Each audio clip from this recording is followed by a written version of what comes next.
Phoenix, Arizona. It's 42 degrees Celsius. We're here to link up with Daisy, Version's fellow. Oh, shit. What's up, fam? Yo, this is real. This is real life. This is real. Hi.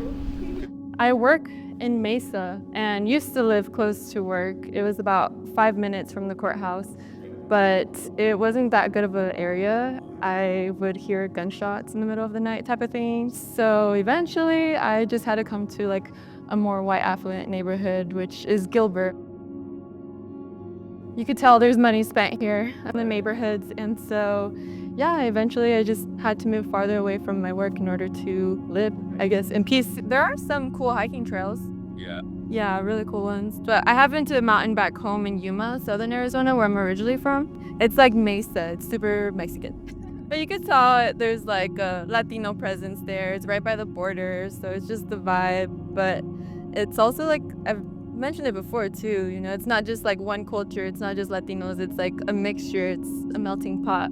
Trump has visited Yuma, Arizona to build that stupid wall. Many people were protesting and very upset and felt threatened, and because it was I think it was during his presidency, and yeah, it was just not a good vibe. Like, there was just a lot of controversy about it, and there still is.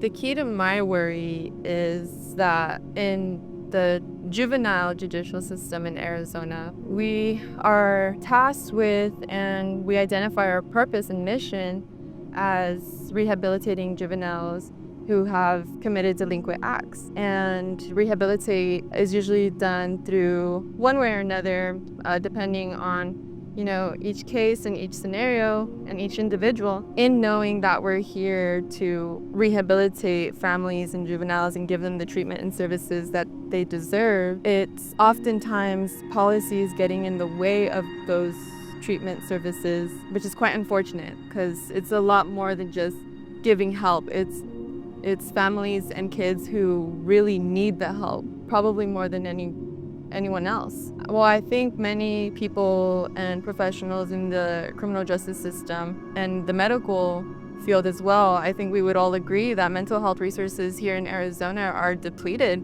We're spread thin. We have waiting lines that go on for months just to see a treatment provider. And, you know, that's some serious stuff. Welcome to my home. Oh, this is it. Yeah, I love it. This is my little sofa that I stay on. Our little living area, and then my own personal living quarters over here. I grew up listening to reggae, honestly. It's much more than music to me. It's literally my philosophy of life. It's my guiding prayer in the morning, guiding prayer at night. We are heading to the studio, about to get up in the studio to record the song, the version song with Flowaaah.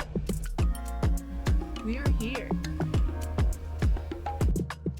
Just a little gander down here.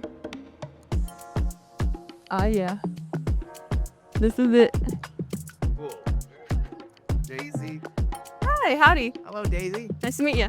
We are at Salt Mine Studio Oasis in Mesa, Arizona. This was my first time in a professional studio, and it was honestly straight out of a dream. I feel like the location was perfect for me and just the person that I am. You know, we walked in and we instantly smelled incense burning, and I'm like blessed. Like, this is just amazing. But the vibes were right instantly when we walked in.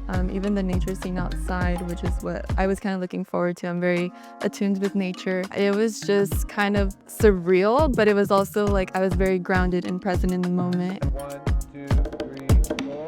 We hold the power to be the leadership that the youth today needs to see. But right now, please note, leadership is crumbling. Got all of these youth, yeah, all of these youth, yeah. Crying to the judge and the testimony. Locked up so the mental health decompensating. Telling Congress and branch leadership to put their differences aside. All it does is complicate things. We all know we're better off together. If it's not fit for all, it's not the answer. No, no, no. If it's not fit for all, it's not the answer. Come on, my people, come and dance with me. Let's go show the kids how beautiful this life can be.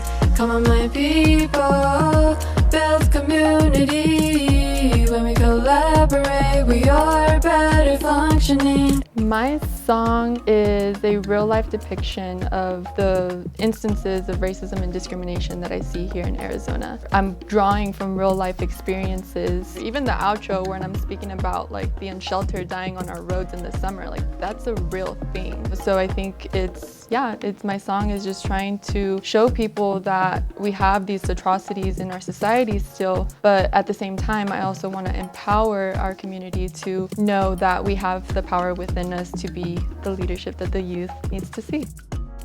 What I dream for my song to accomplish is for it to engage people enough to inspire them to action. My song is quite literally a call to action, not just politically, to do something about it wherever you're from and speak truth to power, but it's also a call to action to take care of each other and to take care of ourselves, which is why I say, come and dance with me, because I feel like there's liberation to come through music and dance. And I think when we are properly taking care of each other in our community, we are able to rebel against racism and discrimination because of that oppressive background. It's just rebelling to be the best version of ourselves that we can be. What makes music stand out when delivering these sorts of messages to people, I think it's just perhaps a preferred communication style. It's just where people are engaged enough already on their own to where they're already somewhat predisposed to listen, no matter what the message is. It was so surreal seeing the Versions team in person because we have only met virtually, but it was just kind of like a matter of time. So I was nervous, anxious, to meet everyone, but also super, super excited. I just kind of wanted to make sure that I appreciated this moment the way that I know I appreciate it. It hasn't been easy. It was actually a tough week. A lot of changes are in the air right now, a lot of work going on. I definitely experienced a setback, but I'm happy that I was able to overcome that, and my vibe is up today because I was scared that it wasn't going to be up, but I knew. That's why I was preparing for a month, because I was like, it's going to be up, it's going to be up.